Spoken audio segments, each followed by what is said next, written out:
Welcome to Chillin' 101. We hope this video helps. You start by preparing both devices so pairing works reliably. First, make sure the Creta's head unit firmware is recent and Android Auto is allowed in system settings. This avoids odd incompatibilities later. Next, enable Android Auto on your phone through connected devices and connection preferences so the car can detect it.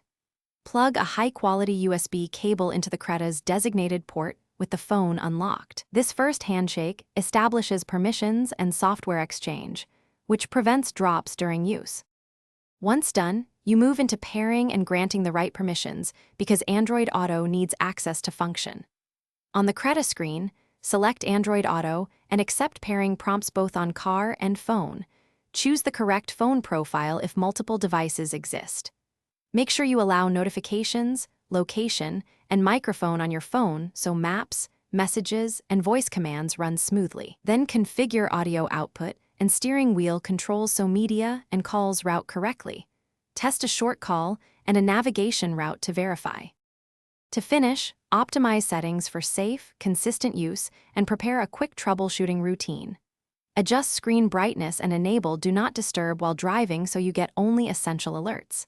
If the connection drops, first swap the USB cable, then reboot the phone, and finally clear the Android Auto app cache. These 3 steps fix most issues without dealer visits. If your Creta supports wireless Android Auto, enable it, but remember to keep both phone OS and car firmware updated to reduce compatibility problems. Thanks for watching. Consider subscribing if we helped you.